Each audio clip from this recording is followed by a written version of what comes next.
तर त्यावेळेस माझ्या एका मित्राचा अचानक कॉल आला की सुमित रामकर म्हणून माझ्या मित्राचं नाव आहे. त्याचा कॉल आला की अरे तुझं झालंय. तर म्हणे की इंडियन फॉरेस्ट सर्व्हिसमध्ये 81वर रँक आला.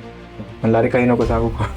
सगळे एकदम आम्ही जवळपास 10-15 मिनिटं रडतच होतो. म्हणजे तिचे आनंद अश्रू आहेत ते आम्हाला कळत नव्हतं की नेमकं कसं व्यक्त व्हावं या गोष्टीमध्ये. आणि त्याच्यानंतर मग सर्व मित्रमंडळी आली, गुलाल वगैरे सगळं. पण मग त्यावेळेस ती खूप जास्त आरेरावी वगैरे झाली आणि त्याच्यातनं मग त्यांना असं त्यावेळेस माझे आजोबा वगैरे ते पोलीस अधिकाऱ्याच्या पाया पडले. मग मला असं वाटलं की आपण ज्या समाजात राहतोय आपल्याला जे अधिकारी आहेत ते खूप अभिप्रेत वेगळे आहेत, जे आपण एक पॉझिटिव्ह माइंडेड किंवा लोकसेवेसाठी असणारे पाहिजे. मग मला वाटलं की आपण ती पोकळी भरण्याचा एक छोटा तरी वाटा खारीचा वाटला तरी उचलला पाहिजे, जेणेकरून आपल्यासारख्या वंचित, पीडित, गरीब अशा लोकांचं कल्याण झालं पाहिजे.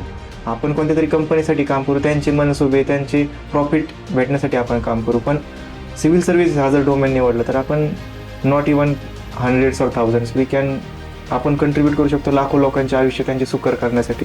मग म्हणलं जर आपल्याला मोठा इम्पॅक्ट करायचा असेल, काहीतरी पॉझिटिव्ह इम्पॅक्ट, तर आपल्याला अशाच गोष्टी निवडावं लागतील ज्याचं काहीतरी सक्सेस पण मोठं असेल आणि त्याचा रिझल्ट पण मोठे असतील. त्यांना UPSC नावाचा प्रकार असं काही माहिती पण नव्हतं त्यावेळेस, किंवा मलाच कमी माहिती होता.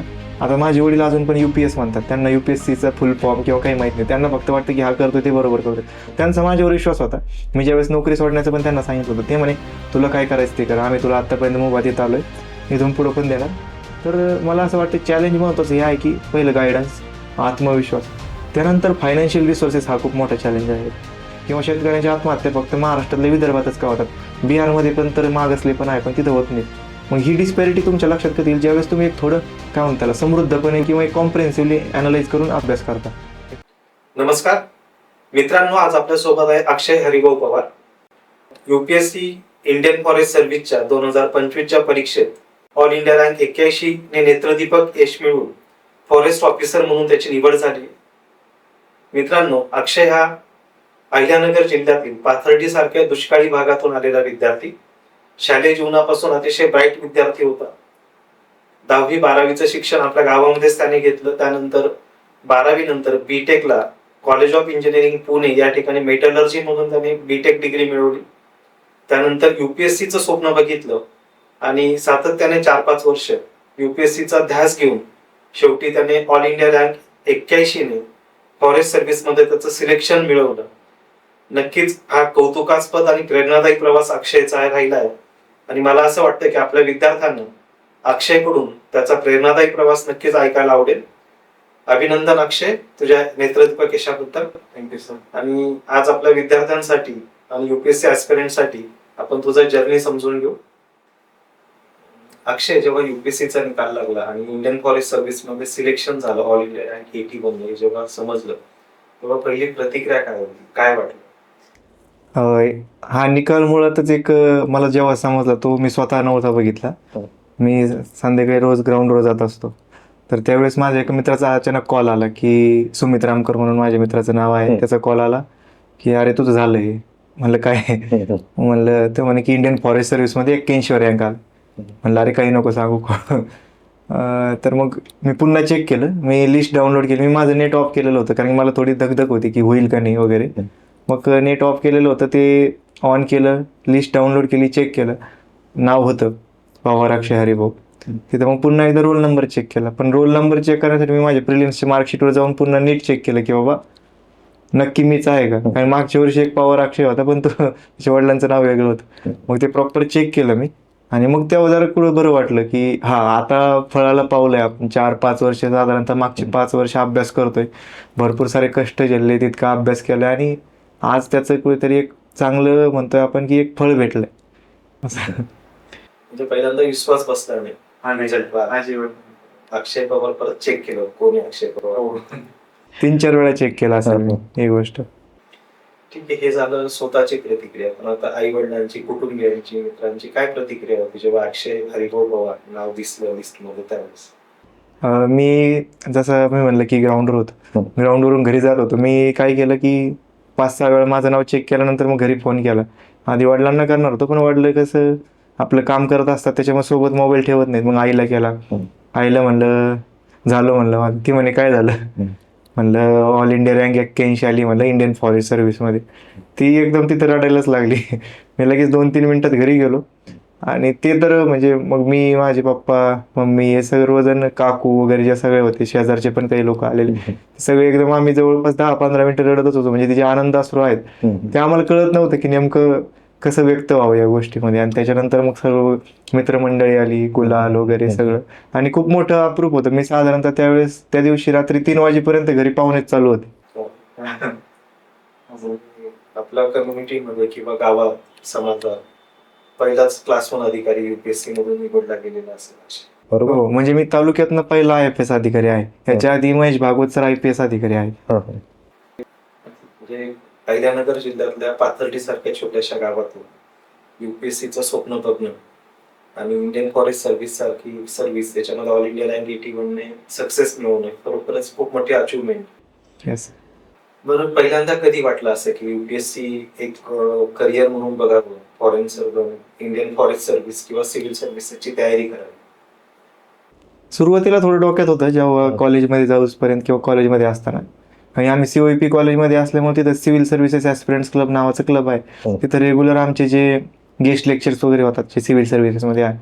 पण मुळात जेव्हा मेन जी मला किक बसली किंवा जिथं मला खूप जास्त ट्रिगर पॉईंट आहे तो कोरोनाच्या काळात झालेला. कोरोनाच्या काळात एक इन्सिडेंट झालेला माझ्या घरी, की आमचं घर कसं आहे की आमच्या घराला घर आणि दुकान हे एकत्र आहे. तर कोरोनाच्या काळात रात्री पोलीस पेट्रोलिंग करत होते आणि त्यावेळेस ते आले आणि ते म्हणले की तुम्ही दुकान का बंद केलं नाही, कारण दुकानांना परमिशन नव्हते. पण म्हणलं आमचं घराचं दार जे आहे तेच दुकानाचं पण दार आहे, मग ते बंद करायचं म्हणजे त्याचा काही संबंध आहे म्हणलं, आम्ही तर बाकी वर्किंग तर नाहीच आहेत. पण मग त्यावेळेस ती खूप जास्त आरेरावी वगैरे झाली आणि त्याच्यातनं मग त्यांना असं, त्यावेळेस माझे आजोबा वगैरे ते पोलीस अधिकाऱ्याच्या पाया पडले. मग मला असं वाटलं की आपण ज्या समाजात राहतोय आपल्याला जे अधिकारी आहेत ते खूप अभिप्रेत वेगळे आहेत, जे आपण एक पॉझिटिव्ह माइंडेड किंवा लोकसेवेसाठी असणारे पाहिजेत. आणि बाकीच्या पण गोष्टी ज्यावेळेस मी कोरोनात बघत होतो की किती जास्त ग्राउंड लेवलला डेफिशियन्सी, एक जे म्हणतो रिझल्ट डिलिव्हर करण्याची किंवा ओव्हरऑल सर्व्हिस डिलिव्हर करण्याची. मग मला वाटलं की आपण ती पोकळी भरण्याचा एक छोटा तरी वाटा, खारीचा वाटला तरी उचलला पाहिजे, जेणेकरून आपल्यासारख्या वंचित, पीडित, गरीब अशा लोकांचं कल्याण झालं पाहिजे. ज्यांना खूप जास्त अजून आता विकसित भारत आपल्याला व्हायचा असेल तर अशा काही सिव्हिल सर्व्हिसेस किंवा खूप मोठी सर्व्हिस आहे ज्याच्यातून आपण ही पोकळी भरून काढू शकतो. नक्कीच. म्हणजे प्रशासनामध्ये, पोलीस प्रशासनामध्ये ग्रामीण भागातले भरपूर तरुण जेव्हा प्रशासनामध्ये जातात तेव्हा ते ज्या संवेदनशीलपणाने मनाने काम करतात, मग ती पोकळी आपल्याला भरून काढता येते. नक्कीच. बरं, 10वी-12वी पर्यंतचं शिक्षण पाथर्डीमध्ये झालं. त्याच्यानंतर डिग्रीला COEP सारख्या प्रेस्टिजियस कॉलेजमध्ये ऍडमिशन मिळालं. मग COEP मधून BTech इन मेटलर्जी घेतल्यानंतर सुद्धा असं काय वाटलं की आपण तरी UPSCच केलं पाहिजे? BTech इन मेटलर्जी घेतल्यानंतर मी 2 महिने, काय होतं, BTech इन मेटलर्जी घेण्याचा माझा हा मानस होता की पारंपरिक व्यवसाय माझा घिसाडी व्यवसाय जो लोखंडाशी रिलेटेड होता. मग म्हणलं की आधी मी ठरवलं होतं की म्हणलं आपण त्याच्यातच करिअर करूया, की थोडं एक मॉडर्नाइज कसं करता येईल आपल्या व्यवसायाला, त्यामुळे मेटलर्जी घेतलेलं. पण नंतर मी एक गोष्ट जाणवली की मेटलर्जी हे रिस्ट्रिक्टेड करिअर आहे. मग त्यावेळेस मला थोडं डोक्यात होतं की अजून स्वतःला अजून हे करायचं असं, मी बिझनेस अनालिस्टची नोकरी घेतली. तिथं 2-1 महिने काम केलं पण त्यानंतर ती सोडली. मग डोक्यात असं महत्त्वाची गोष्ट होती की काय करावं, एक मॅनेजमेंटचा पाथ घ्यावं की एक सिव्हिल सर्व्हिसेस करावं. मग तेव्हा माझ्या डोक्यात हे आलं की मॅनेजमेंटमध्ये आपण प्रायव्हेट सेक्टरशी खूप जास्त निगडीत असू, आपण कोणत्या तरी कंपनीसाठी काम करू, त्यांचे मनसुबे, त्यांचे प्रॉफिट भेटण्यासाठी आपण काम करू. पण सिव्हिल सर्व्हिसेस हा जर डोमेन निवडलं तर आपण नॉट इवन हंड्रेड्स और थाउजंड्स आपण कंट्रीब्यूट करू शकतो लाखो लोकांचे आयुष्य त्यांचे सुकर करण्यासाठी. मग म्हणलं जर आपल्याला मोठा इम्पॅक्ट करायचा असेल, काहीतरी पॉझिटिव्ह इम्पॅक्ट, तर आपल्याला अशाच गोष्टी निवडावं लागतील ज्याचं काहीतरी म्हणतात त्याला सक्सेस पण मोठा असेल आणि त्याचे रिझल्ट पण मोठे असतील. असं म्हणजे MBA करून कॉर्पोरेटमध्ये स्वतःसाठी करिअर करण्यापेक्षा प्रशासनामधून करिअर करून इतरांच्या जीवनामध्ये काहीतरी प्रकाश देता येईल, तो एक उद्देश होता. पारंपरिक व्यवसाय जो होता, पारंपरिक व्यवसायात असताना वडील पारंपरिक व्यवसाय करतात, बरोबर, आजही करतात. मग जेव्हा UPSCचं स्वप्न बघितलं तेव्हा त्यांना काय वाटलं की UPSC काय असेल, UPSCतून कसं करिअर करेल, त्यांची काय प्रतिक्रिया होती जेव्हा UPSCचा विचार केला करिअर करण्याचा त्यावेळेस? तसं जर महत्त्वाची गोष्ट इथं ही आहे की तसं त्यांना UPSC नावाचा प्रकार असं काही माहिती पण नव्हतं त्यावेळेस, किंवा मलाच कमी माहिती होता. आता माझे वडील अजून पण UPS म्हणतात, त्यांना UPSCचा फुल फॉर्म किंवा काही माहित नाही. त्यांना फक्त वाटतं की हा करतोय ते बरोबर करतोय. त्यांचा माझ्यावर विश्वास होता. मी ज्यावेळेस नोकरी सोडण्याचं पण त्यांना सांगितलं होतं, ते म्हणे तुला काय करायचं ते कर, आम्ही तुला आत्तापर्यंत मुभा देत आलोय, इथून पुढं पण देणार, फक्त आपलं प्रामाणिकपणे करायचं. म्हणजे त्यांनी मला कोणत्याही गोष्टी जे म्हणतो ना आपण की आडकाठी, की बाबा तू डॉक्टर हो, इंजिनियर हो, लॉयर हो, असं मला त्यांनी कधी सांगितलं नाही. तुला जे करायचं ते कर, फक्त प्रामाणिक राहा, एवढी गोष्ट ते मला म्हणायचे. आणि त्यांनी नेहमी मला, म्हणजे मुळात मी आज जे आहे ते त्यांच्या सपोर्टमुळेच आहे. Otherwise I would not have been here. हा UPSCचा जो जर्नी राहिला, साधारण 4 अटेम्प्ट दिले UPSC सिव्हिल सर्व्हिसेसचे, आणि फॉरेस्ट सर्व्हिससाठी पण 2दा मेन्स दिली. एक CAPF साठी, त्याच्यासाठी पण एक्झाम दिली. तर या जर्नीमध्ये 4 अटेम्प्टच्या जर्नीमध्ये काय काय काय चॅलेंजेस आले, की जो विद्यार्थी ग्रामीण भागातून येतो, UPSC सारख्या परीक्षेचा अभ्यास करतो, काय वाटतं काय काय अडचणी येतात आणि त्याच्यावर कशी मात केली? आता जेव्हा आपण ग्रामीण भागातून येतो, म्हणजे कोणताही विद्यार्थी, तर पहिली गोष्ट माहितीच नसतं नेमकं काय करायचं. सध्या आता सोशल मीडियावर किंवा ओव्हरऑलच आपलं रिसोर्सेस वगैरे खूप व्हायरल होत आहे, किंवा त्याची लिस्ट येते, पण किती करायचं आहे, कोणत्या पद्धतीने करायचं, एक्झॅक्ट गायडन्स नाही आहे अवेलेबल. आणि याच्याही आधी जर महत्त्वाची स्टेप असेल तर तो म्हणजे न्यूनगंड आत्मविश्वास, की इतकं मोठं स्वप्न एका ग्रामीण भागातून, दुष्काळी भागातून येणाऱ्या विद्यार्थ्याने बघावं का, त्याला झेपेल का. पण मग याच्यासाठी काय करायला पाहिजे, की आपल्याला स्वतःवर विश्वास असला पाहिजे स्वतः. आता मला एक वाटायचं की ज्यावेळेस मी बघितलं, मला 10वीला तालुक्यात पहिला होतो, 12वीला पहिले टॉप 3 मध्ये होतो, नंतर CYP सारखं चांगलं कॉलेज भेटलेलं, मग थोडं कुठंतरी मनात एक विश्वास होता की आतापर्यंत चांगलं ट्रॅजेक्टरी आलंय, तर इथून पुढं पण करू. पण त्याचबरोबर एक डगमगलेला विश्वास पण, आत्मविश्वास पण होता की नक्की आपण हे पाऊल उचलतोय, पण पुढं रस्ता अनक्लिअर आहे, गाईड करायला कोणी नाही, म्हणजे जे पण करायचं ते आपल्याला ट्रायल अँड एरर मेथडने करायचं. तर मला असं वाटतं चॅलेंज महत्त्वाचं हे आहे की पहिलं गायडन्स, आत्मविश्वास, त्यानंतर फायनान्शियल रिसोर्सेस हा खूप मोठा चॅलेंज आहे. UPSC जरी हे सर्वांसाठी एक्झाम आहे, पूर्ण भारतीयांसाठी, पण वेळोवेळी प्रत्येक स्टेजला त्याला काहीतरी पैसे लागतात. जसं आपण म्हणतो प्रिलिम्सला एकतर सेंटर आपल्या खूप कमी ठिकाणी आहेत, दुसरी गोष्ट तिथे ट्रॅव्हल, किंवा जर बाहेर प्रिपरेशन करण्यासाठी जर बाहेर जायचं असेल, पुणे दिल्ली सारख्या ठिकाणी खूप मोठे रिसोर्सेस लागतात. मेन्सला टेस्ट सिरीज वगैरे सारखे प्रकार, किंवा इंटरव्ह्यूला मॉक इंटरव्ह्यू, किंवा त्यांना सूट वगैरे येण्यासाठी, म्हणजे खर्चिक विषय आहे. इथं आपल्याला नंतरच्या स्टेजवर लोक भेटत जातात, संस्था भेटत जातात जे मदत करतील. पण सुरुवातीच्या काळात तुम्ही ज्यावेळेस सुरुवात करता त्यावेळेस कशी करायची, ह्या सगळ्या एकंदरीत गोष्टी, म्हणजे चॅलेंज तर आहेच, पण आता मार्ग आपल्याला स्वतःला काढायचा आहे. आर्थिक पाठबळ सुद्धा खूप महत्त्वाचं आहे या बाबतीत. UPSCचा अभ्यास करणं म्हणजे थोडं महागडच असतं. पुस्तकं असतील, रिसोर्सेस असतील, अगदी मॉक इंटरव्ह्यूज असतील, मेन्सच्या टेस्ट सिरीज असतील. तर ग्रामीण भागातल्या विद्यार्थ्यांनी, खास करून दुष्काळी भागातून जो विद्यार्थी स्वप्न बघते, त्यांच्यासाठी नक्कीच अक्षय एक रोल मॉडेल असू शकतो. म्हणजे मला आनंद होईल की कोणीतरी माझा आदर्श घेऊन माझ्यापेक्षा जास्त चांगली पोस्ट मिळवली, तर ते मी अभिमानाने सांगू शकतो की हा माझं एक काहीतरी फायदा झाला समाजाला.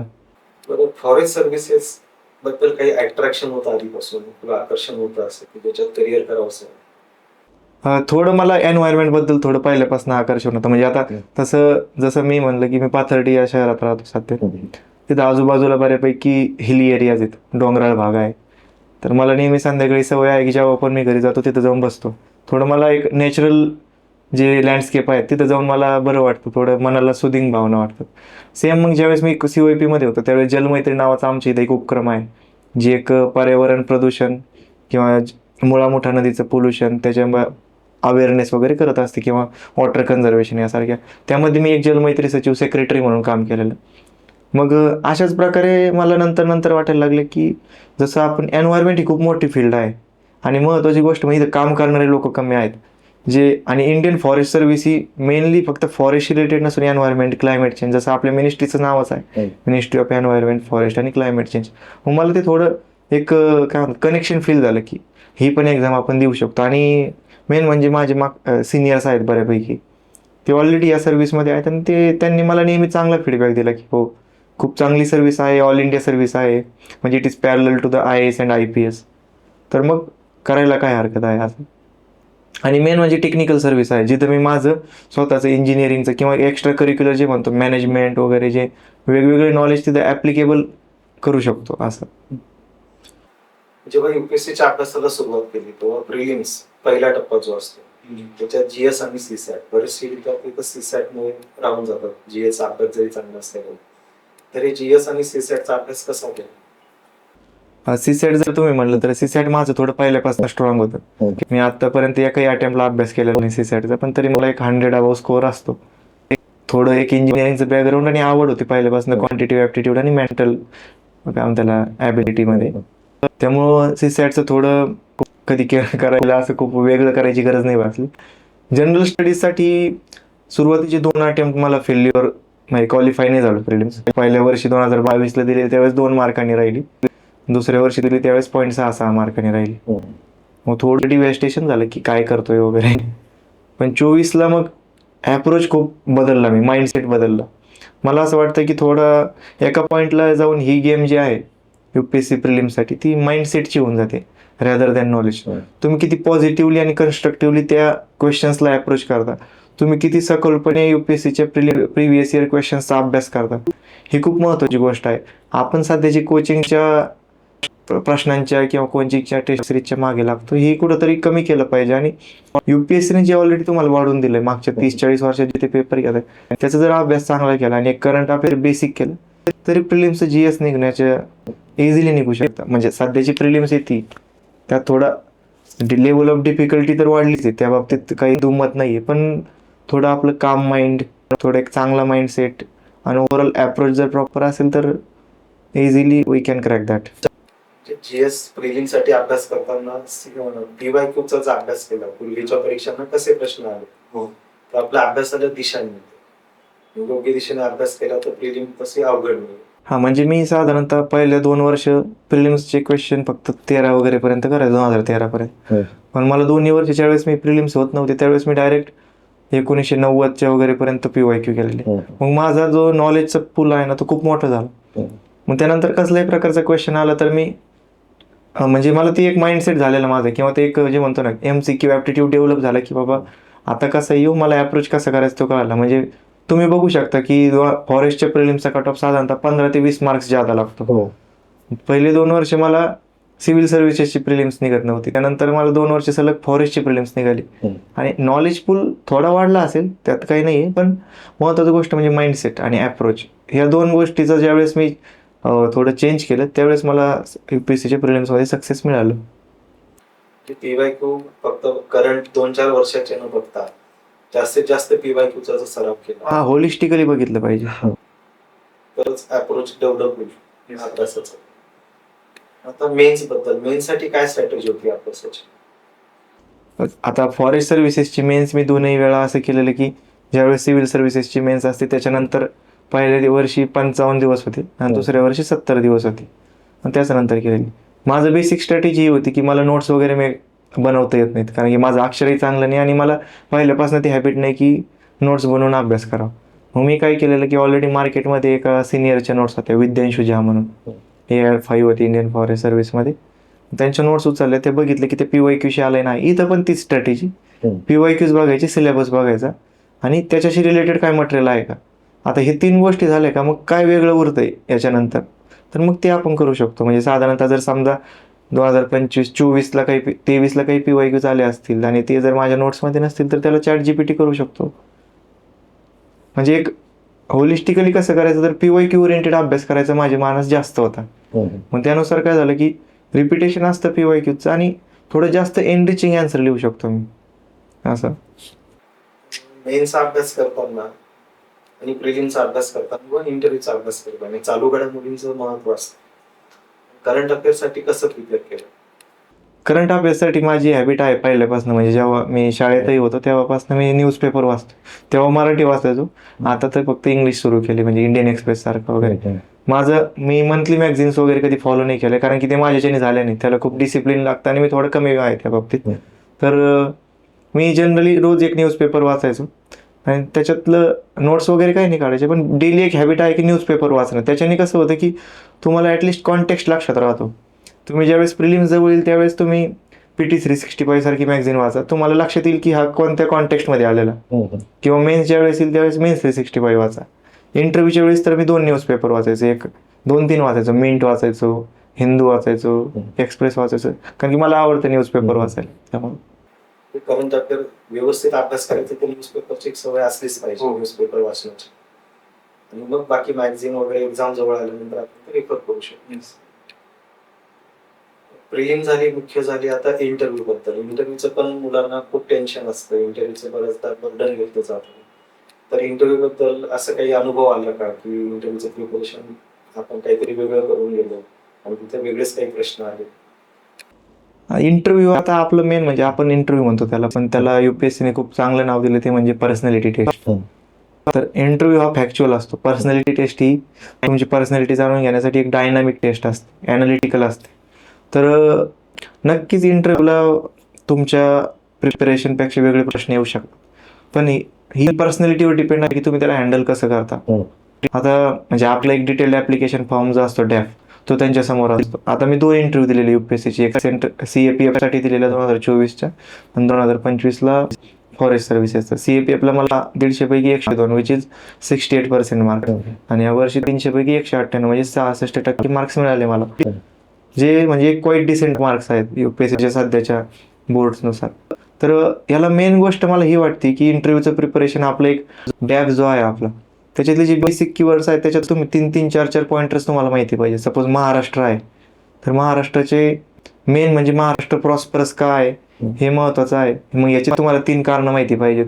मग महाराष्ट्रात डिस्पॅरिटी काय आहे ईस्टर्न आणि वेस्टर्न महाराष्ट्रात, ह्याचे तुम्हाला 2-3 पॉईंट्स माहिती पाहिजेत. किंवा शेतकऱ्यांच्या आत्महत्या फक्त महाराष्ट्रातल्या विदर्भातच का होतात, बिहारमध्ये पण तर मागासले पण आहे पण तिथं होत नाही. मग ही डिस्पॅरिटी तुमच्या लक्षात कधी येईल, ज्यावेळेस तुम्ही एक थोडं काय म्हणतात त्याला समृद्धपणे किंवा एक कॉम्प्रिहेन्सिव्हली ॲनालाइज करून अभ्यास करता. मग याला तुम्ही ChatGPT किंवा जेमिनाय सारखे आर्टिफिशियल इंटेलिजन्स टूल्सचा अभ्यास करू शकता.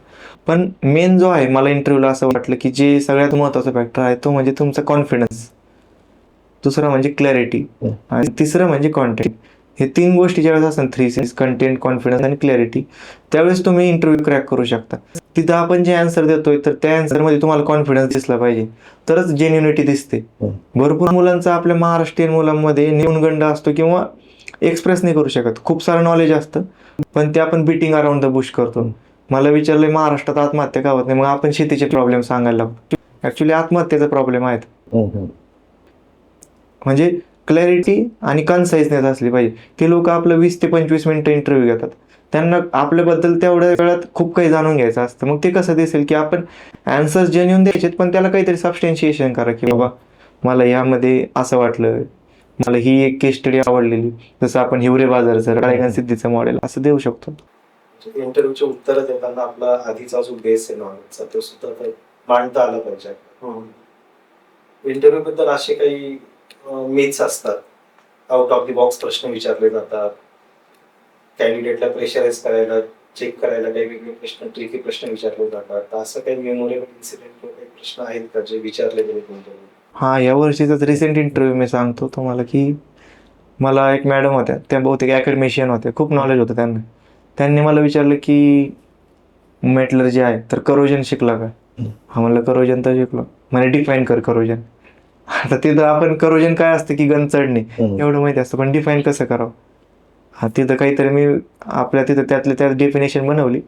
त्यानंतर त्यांनी मला विचारलं बायो करोजन माहिती आहे का. आता मी म्हणलं मॅडम नाही, बायो करोजन तर माहिती नाही. म्हणे तू काय करत होता, म्हणे 4 वर्ष तर तुला तू मेटलर्जी शिकतोय आणि तुला बायो करोजन माहित नाही, तुझ्या सिलेबसमध्ये नव्हतं का, म्हणे तुला नक्की आठवतंय का. म्हणलं मॅडम या at this moment I am not able to recall, मी नंतर जाऊन वाचेल म्हणलं.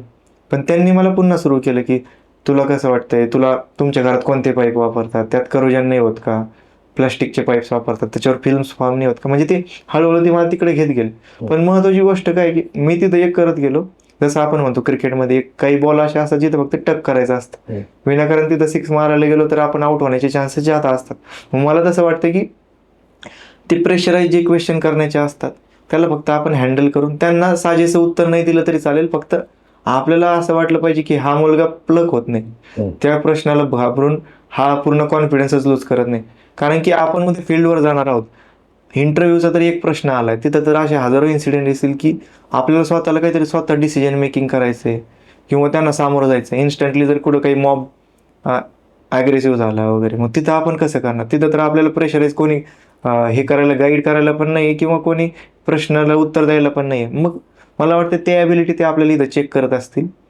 ते थोडं एक काय म्हणतो आपण नीट जर विचार करून उत्तर दिलं ना त्याला, एक म्हणजे खूप काही भारी उत्तर नाही द्यायचं, फक्त नॉर्मल त्यांना एक जनरलाइज आन्सर दिलं तरी चालेल, पण फक्त तो क्वेश्चन कुठंतरी निभावून चालेल.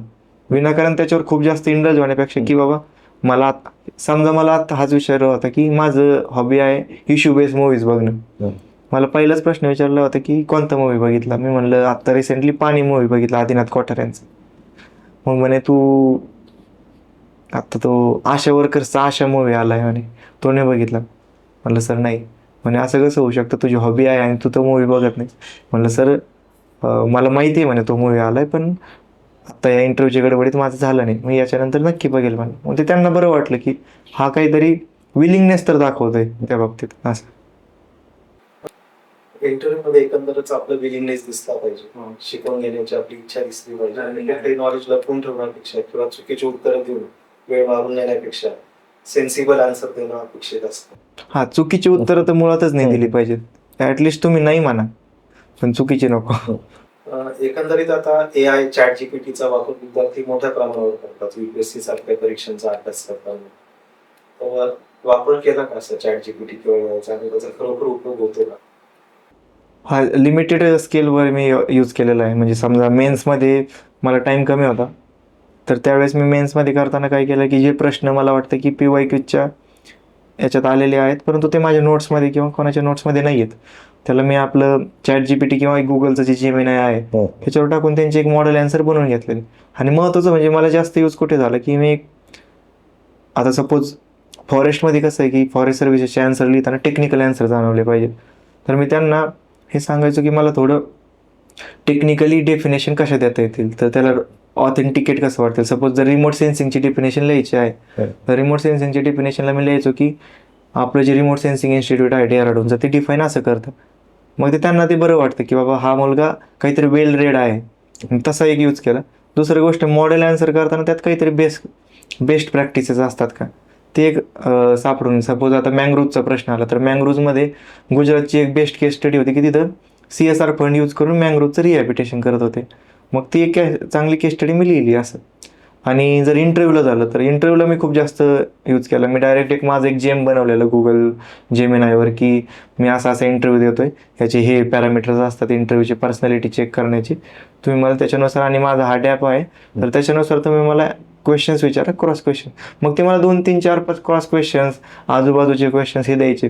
मग त्यामुळे काय व्हायचं, रात्रीच्या वेळेस मी बसायचो, क्वेश्चन बघायचे, आपण थोडा विचार करायचा आणि त्याला ते परत मग त्याचा आन्सरच बघायचं.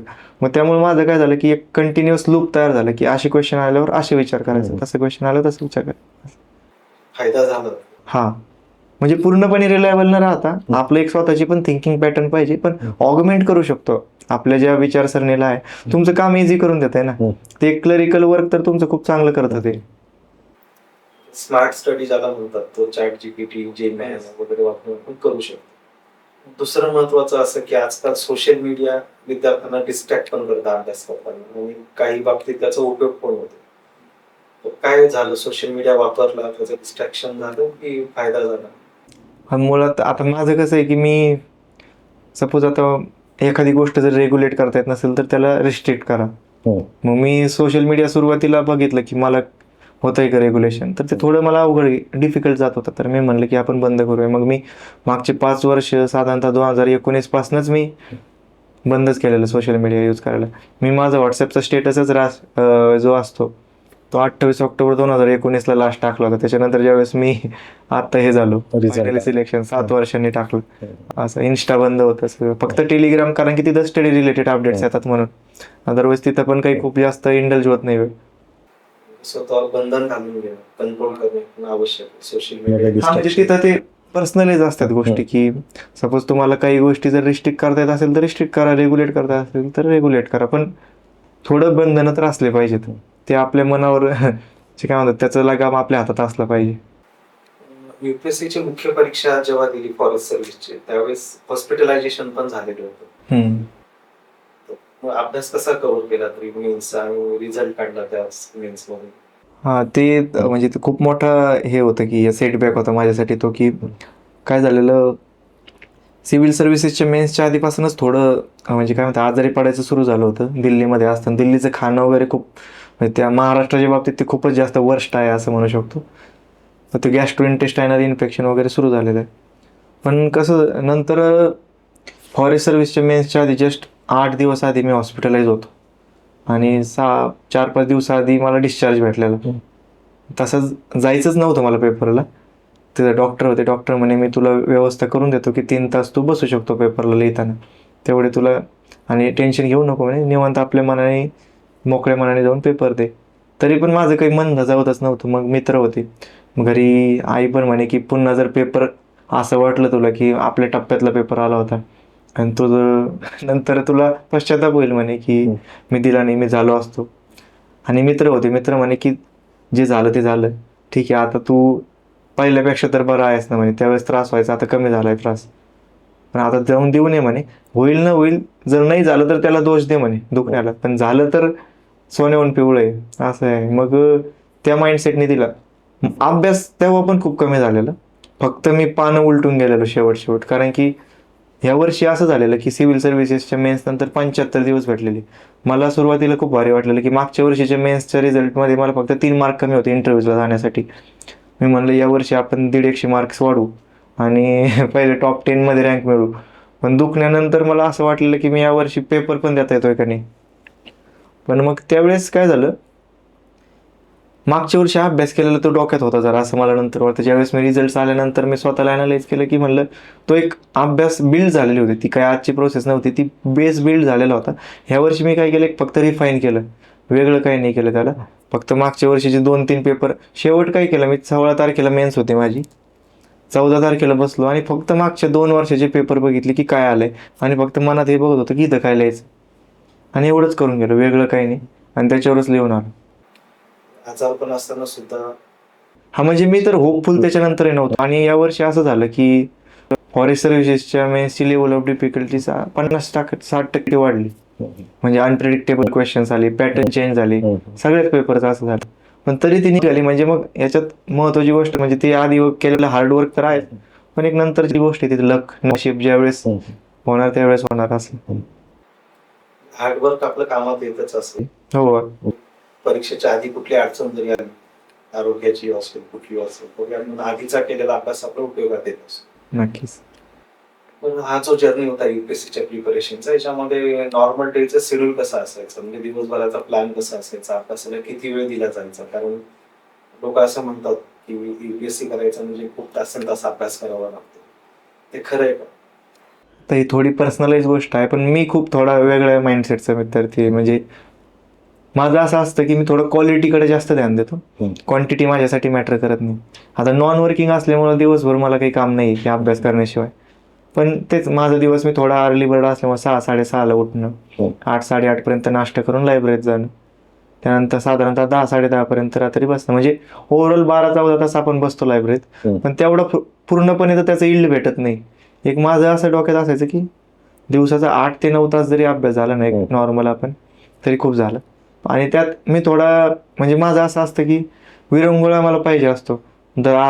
30-45 मिनिटाला 40 मिनिटाला मी थोडं बाहेर जाऊन वॉक वगैरे करून यायचो, मित्रांसोबत गप्पा मारायच्या किंवा कोणाला घरी कॉल करायचा, मित्रांना कॉल करायचा, ते करून यायचं. कारण त्याशिवाय माझा अभ्यास होत नाही.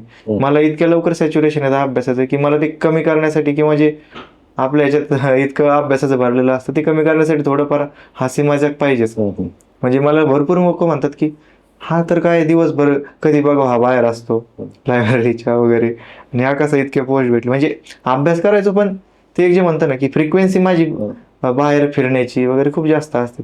मग मला नंतर कळालं की माझ्या अभ्यासाची मोडच हा आहे, मोडस ऑपरेंडीज माझा हा आहे की जर मी ते ज्या विरंगुळ्याच्या गोष्टी केल्या नाही तर माझा अभ्यासच नाही होणार. म्हणजे जो 8-10 तास होईल तो 4-5 तासावर येईल असं आहे. म्हणजे अभ्यास खूप तास केलेला नाही, पण त्याच्यापेक्षा क्वालिटेटिव्ह केलं. क्वांटिटेटिव्ह अभ्यास नाही करता, क्वालिटेटिव्ह अभ्यास करणं आणि स्वतःची जे हॅबिट असेल, थोडं विरंगुळा पाहिजे असेल, चेंज पाहिजे असेल, की जेणेकरून उरलेल्या वेळात परत अभ्यासात फोकस ठेवता येईल. हा, आपण आता मानवी जीवन आहे आपलं, आपण मशीन नाही आहेत, रोबोट नाही आहेत. जर तसं गेलं तर मला खूप ह्युमनली इम्पॉसिबल वाटतं 14-15-16 तास अभ्यास करणं. म्हणजे ते जे म्हणतात ते त्यांनी कसं केलं हे माहीत नाही मला, पण मला तर खूप ते इम्पॉसिबलच वाटतं स्वतःबद्दल तरी. स्वतःचा माइंडसेट ओळखणं आणि त्या पद्धतीने अभ्यासाची दिशा ठरवणं इम्प्लिमेंट करणं.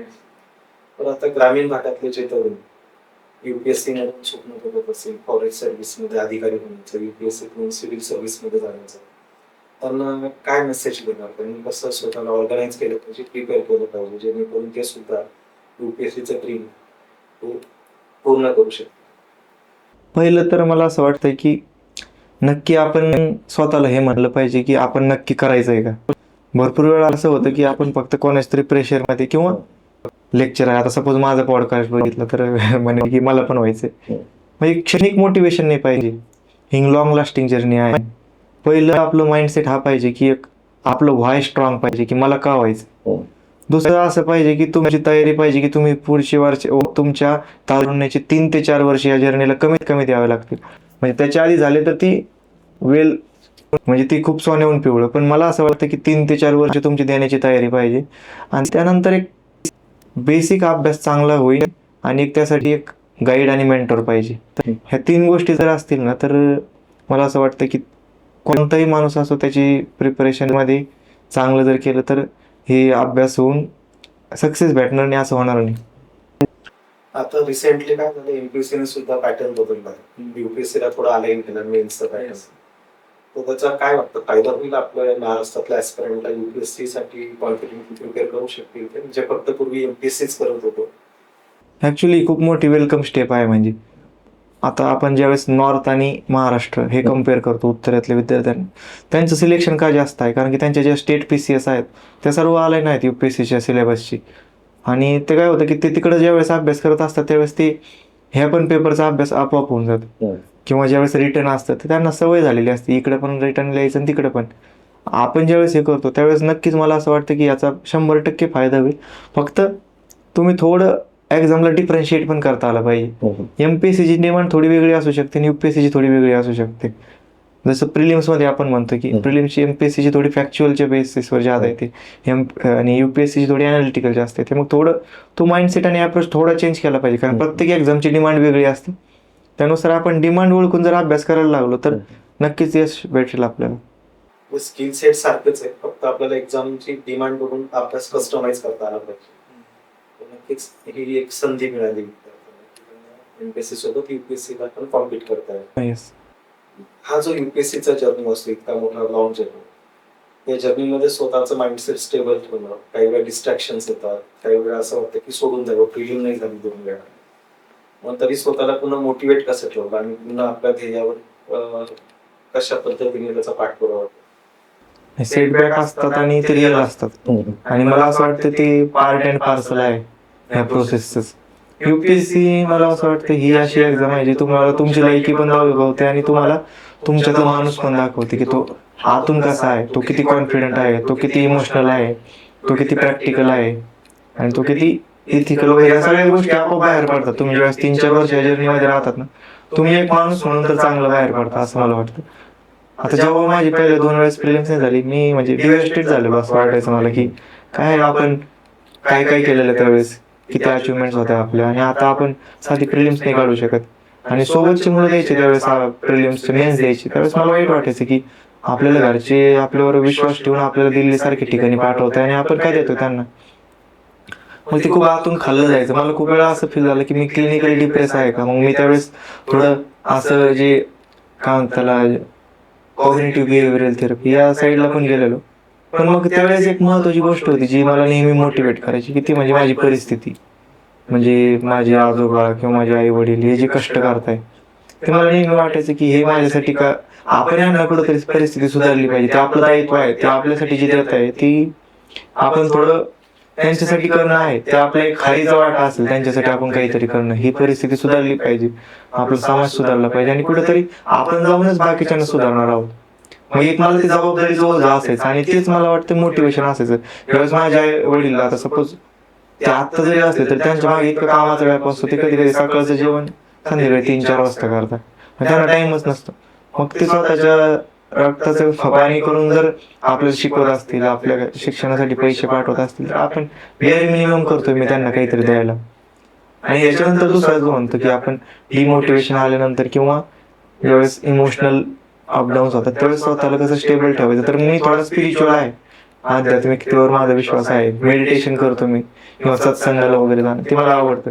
किंवा आता सपोज कोणत्या एका स्पिरिच्युअल व्यक्तीचे थोडं पॉडकास्ट किंवा असं ऐकणं, सत्संग ऐकणं, ते मग त्यामुळे काय झालं की ते एक नॅचरल हिलिंग थेरपी सारखंच होऊन गेलं.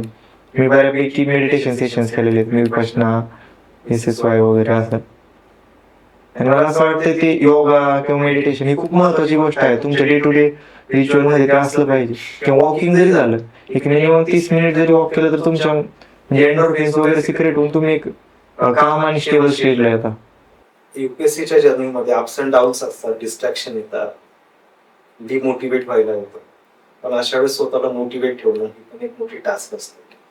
आणि ते स्वतःला मोटिवेट ठेवून एक पाथर्डी ग्रामीण भागातून, दुष्काळी भागातून आलेला अक्षय, की ज्याने युपीएससीच्या फॉरेस्ट सर्व्हिसेस मध्ये नेत्रदीपक यश मिळवलं आणि एक स्वतःचं करिअर सेट केलं, आणि त्याचबरोबर इतरांसाठी पण दिशादर्शक असं त्याचं यश म्हणता येईल.